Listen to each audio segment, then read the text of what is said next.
Have you ever had one of those days where you just wish your brain felt, I don't know, a little sharper? Or maybe you could learn something new faster, or just kind of snap out of a bad mood? Mm-hmm. We've all been there. Well, what if I told you your brain has this incredible built-in renewal system? It's constantly working behind the scenes to, well, to help with exactly that. It really does. Okay, let's unpack this then, because we're talking about your brain actually growing brand new cells, like actual new neurons, even when you're an adult. How wild is that? It truly is wild. And, for such a long time, the prevailing wisdom, the dogma almost, was that our brains were largely fixed after childhood. You got what you got, and that was it. Right, circuits locked in. Exactly. But neurogenesis, this process, it tells a profoundly different story. It's one of dynamic adaptation, constant renewal, and this incredible capacity the brain has for reshaping itself. Yeah, exactly. And that's really what this deep dive is all about for you today. We're going to peel back the layers on neurogenesis, this remarkable biological process where your brain generates new neurons. We'll explore precisely what it is, why it's so crucial for your daily life, what everyday habits can actually boost it, and then get into what cutting-edge science is doing to harness it. Right, from innovative delivery systems to some really mind-bending future tech. Totally. So consider this your shortcut to being well-informed about your brain's amazing capacity for, well, self-renewal. It's a fundamental process, really, with vast implications. It shifts our whole understanding of brain health from something static to something really dynamic. So let's start at the very beginning then. What is neurogenesis really? Like when we talk about generating new neurons, where exactly is this happening inside our heads? Okay, so essentially, neurogenesis is just birth of new neurons. Simple as that, conceptually. But it doesn't happen just anywhere. It happens primarily in these very specific neurogenic niches. Niches, okay, like little nurseries. Exactly like nurseries, yeah. Specialized nurseries for brain cells within the adult brain. The two main ones we talk about are the subgranular zone, or SGZ, that's located within the hippocampus. The memory center. The memory center, precisely. And the other is the subventricular zone, or SVZ, which lines the brain's lateral ventricles. Think of these as like highly active manufacturing sites. Gotcha. So once a new neuron starts forming in one of these nurseries, what's its journey like? It's not just poof, a new neuron, right? It's a whole life cycle. Oh, not at all. It's actually a really intricate multi-stage journey.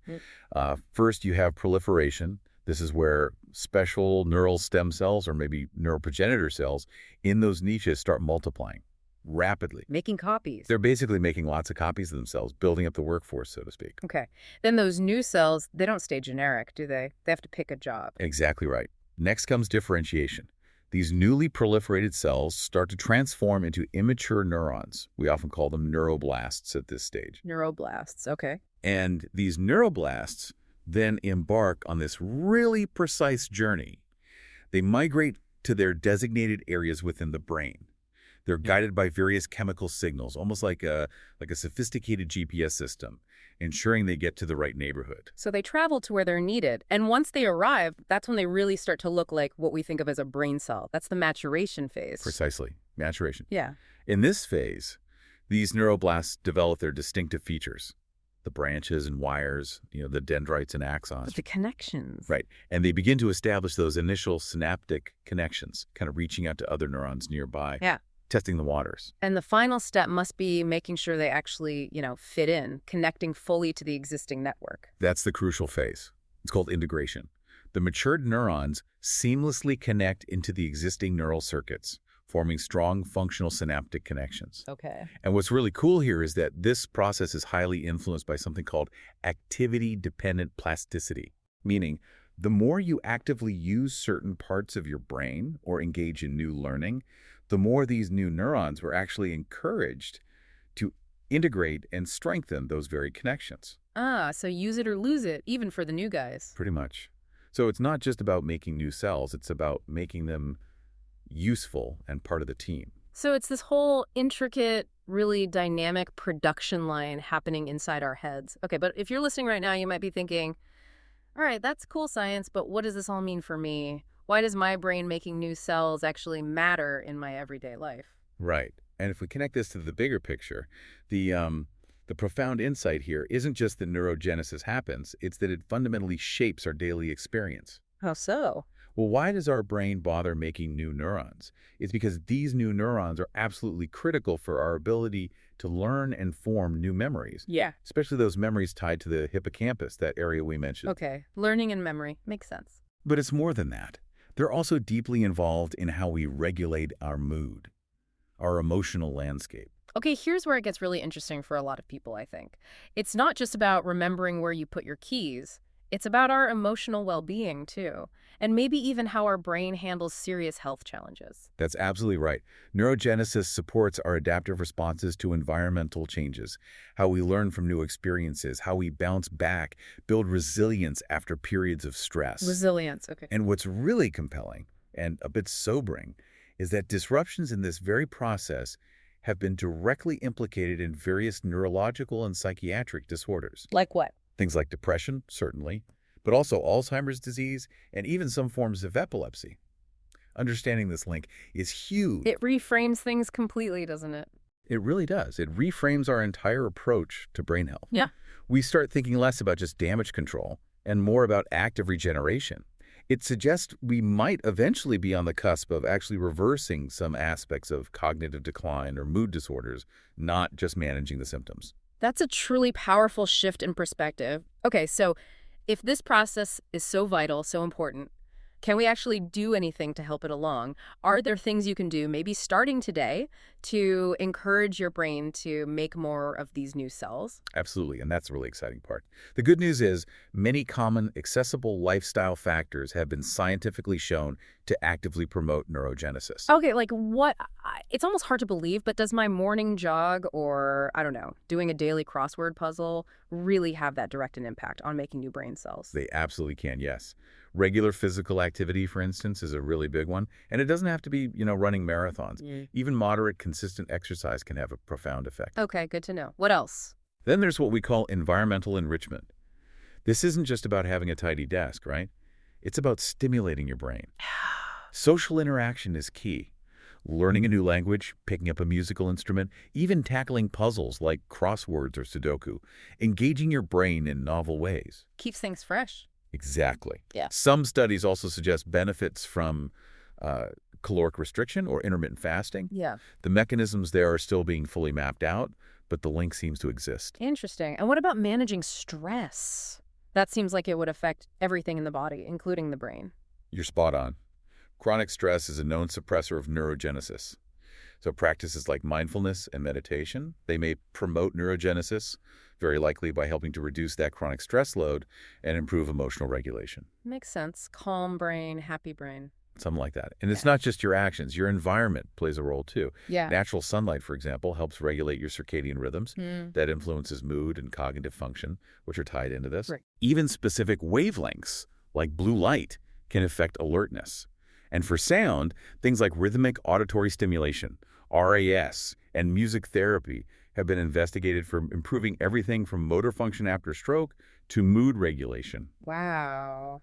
It's just fascinating how multifaceted these influences are, isn't it? From these broad environmental factors down to the tiniest micronutrients in our diet. Okay, you mentioned micronutrients. Let's talk about that. Right. What should we be eating or maybe supplementing with if we want to give our brains the best possible chance at renewal? Right, diet is crucial. On the food and supplement front, certain compounds are particularly promising. Lion's mane mushroom, for example. Heard of that one? Yeah, it contains these unique compounds, hericenones and arenosines, that have shown some really interesting neurogenesis-promoting effects in studies.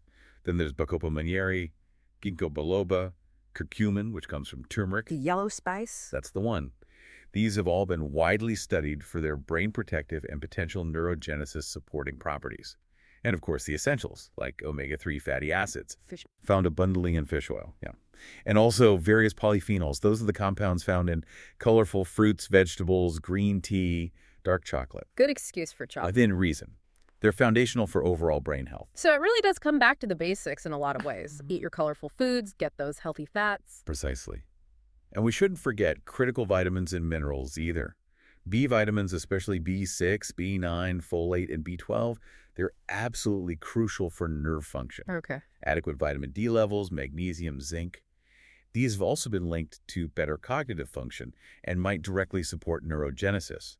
Antioxidants like vitamin C and E help protect those delicate brain cells from damage. Mm. And choline, found in things like eggs and lean meats, is vital for brain development and signaling pathways. So a balanced diet is key. Absolutely. Incorporating a balanced diet rich in these nutrients, combined with regular exercise, stress management, and those other positive lifestyle choices we talked about, it truly contributes to overall brain health and actively supports this neurogenesis process. Okay, that's a lot we can actually do right now, which is great.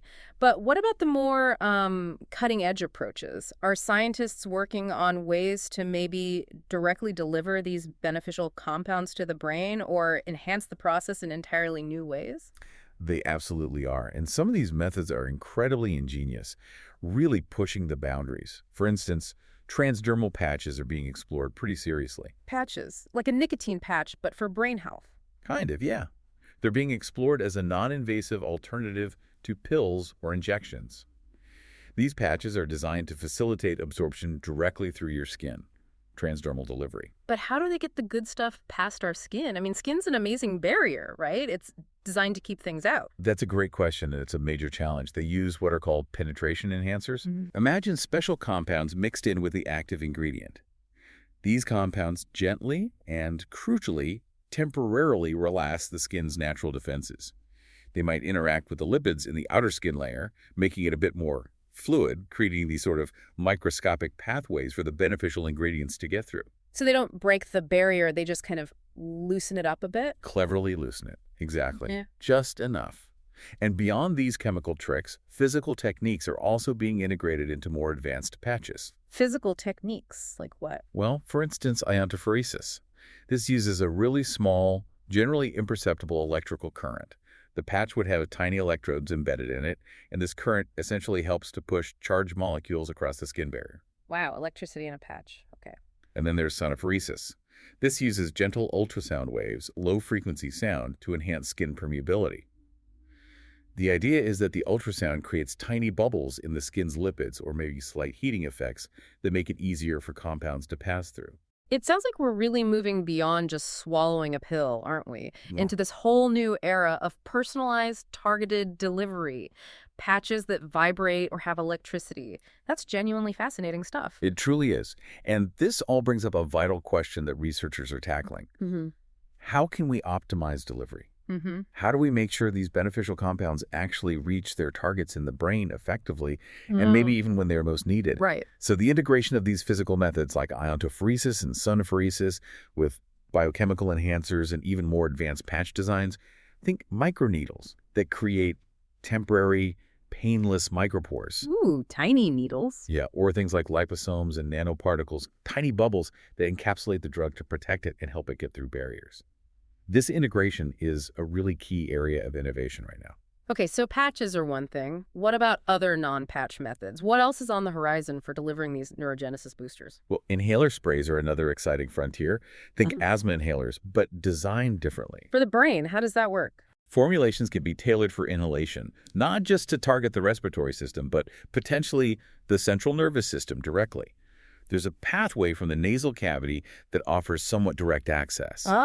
This could involve encapsulating compounds in nanoparticles again to help them travel, or using something called exosome-based delivery. Exosomes are tiny vesicles naturally released by our cells, and scientists are figuring out how to load them up with therapeutic cargo. Like tiny delivery trucks made by our own bodies. Exactly. And then there are really innovative probiotic formulations. This is fascinating. Researchers are looking into actually engineering specific strains of beneficial gut bacteria. Engineering probiotics for the Right. brain. Engineering them to produce neurotrophic factors. These are like vital growth factors, fertilizers for brain cells. BDNF, brain-derived neurotrophic factor, is a really key one, So the probiotic makes fertilizer in your gut. which could then influence the brain. Or these engineered probiotics could produce specific metabolites, small molecules derived from the bacteria that are known to be able to cross the blood-brain barrier and have positive effects. It's leveraging that gut-brain connection in a very direct way. This is truly next-level stuff. Okay, so if these are the cutting-edge methods being explored now, what does neurogenesis research look like way down the line, say in the 22nd century? Are we talking science fiction becoming reality here? What's really fascinating here is seeing the sheer convergence of multiple scientific disciplines. It's not just neuroscience anymore. It's neuroscience plus biotechnology, artificial intelligence, material science, even quantum computing, all working together to tackle these big challenges in brain health. Wow. And yeah, it is about pushing the absolute boundaries of what seems possible today. We're talking about concepts like brain-embedded nanobots. Nanobots, okay. Little robots inside the brain. Nanoscale robots, yeah. Designed perhaps to directly stimulate neurogenesis in specific brain regions where it's needed, or maybe deliver compounds with incredible precision, cell by cell. Okay, that is science fiction territory, but you're saying people are actually researching this. The concepts are being explored, absolutely. It's early, but the groundwork is being laid.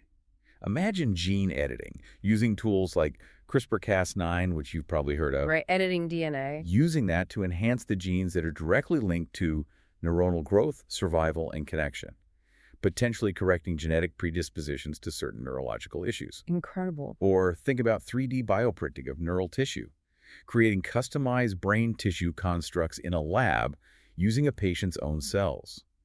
These could potentially be used to repair damaged areas after stroke or injury, or even just to study diseases in a much more realistic model. Printing brain parts. Essentially, yes. Yeah. And maybe even more futuristically, there's talk of quantum neural interfaces. Quantum. Now you're really blowing my mind. Right. This involves leveraging principles of quantum physics for ultra-precise manipulation and monitoring of neural activity, maybe down to the single neuron or even subneuronal level.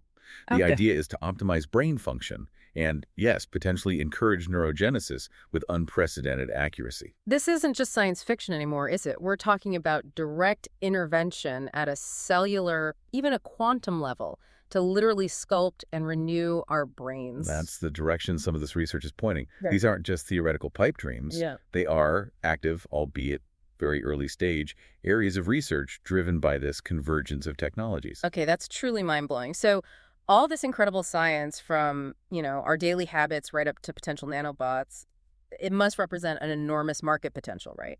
Is this just a health trend, or is it a serious economic and scientific frontier? Oh, it is unequivocally a massive scientific and economic frontier, no question. The market potential for neurogenesis-focused therapies and stem cell therapies more broadly is immense. Why is that? Well, it's driven by several powerful factors. We have the increasing prevalence of neurological disorders like Alzheimer's and Parkinson's, partly due to an aging global population. We have these truly rapid advances in biotechnology making new approaches feasible. The global regenerative medicine market, which kind of encompasses these types of therapies, is already valued in the billions, many billions of dollars. Billions. And the projections for future growth are substantial. It's seen as a major area for investment and innovation. So if you're listening, wanting to be well-informed, it's clear this isn't just some fleeting health trend. It's a monumental scientific and economic undertaking. I mean, someone needs to fund all those nanobots, right? Precisely. And the development of these complex solutions requires a truly multidisciplinary approach. It's not just about the scientific breakthroughs in the lab. It's also about securing the significant investment needed to actually bring these potentially transformative solutions from the lab to the people who need them. And that funding isn't cheap, I imagine. No, not at all. The startup funding required for the intensive research and development, setting up specialized manufacturing, navigating complex regulatory pathways, it often runs into several millions of dollars, easily. Just to give you some context on manufacturing costs, making one of those complex neurogenesis batches we talked about, with maybe enhancers or iontophoresis, that could potentially cost several dollars, maybe up to $5 per patch to produce, depending on the complexity. Compare that to a simple nicotine patch, which might cost only a few cents to make. Big difference. Huge difference. And this really raises a critical question, a societal one almost. How do we ensure that these powerful innovations, once they're proven safe and effective, actually become accessible to a wider population? How do we avoid them becoming treatments only for the privileged few? That's a really crucial point for the future. But okay, bring it back to today.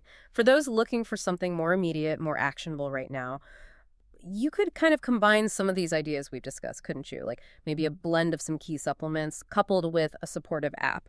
Yes, absolutely. That's a very practical, integrated solution that's definitely gaining traction. You might see something marketed as a neurogenesis stack product. A stack. Yeah, basically a carefully chosen blend of supplements. It might include things like Lion's mane, curcumin, omega-3s, Bacopa monnieri, maybe vitamin B12, and magnesium L-threonate, which is a form of magnesium thought to cross the blood-brain barrier particularly well. So ingredients we've talked about known for their potential neurogenesis promoting properties. Exactly. And the idea is often about the synergy that these compounds might work better together than any single one alone. Okay, that makes sense. And then you'd pair that stack with an interactive mobile app, right? To track progress and provide guidance. That feels very relevant for how we live our lives now. Yes, precisely. Such an app could be really powerful. It could feature, say, comprehensive educational content about neurogenesis itself, helping you understand the why behind it all. It could include habit tracking, logging your exercise, sleep quality, stress levels, maybe integrate brain training games, things like Memory Match, Sudoku, crossword puzzles, to actively stimulate cognitive function in different ways. Gamification. Yeah. It could also offer guided mindfulness or meditation sessions to help with that stress reduction piece we talked about. Maybe provide personalized nutritional advice based on your goals or needs.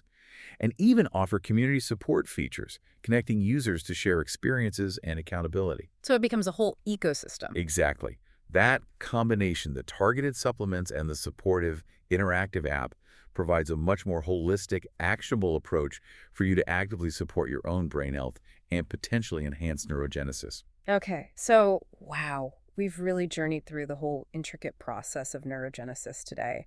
From, those tiny nurseries deep inside our brains and the incredible journey of a brand new neuron Hmm. to understanding how our daily habits, exercise, learning, food, stress can actively make a difference.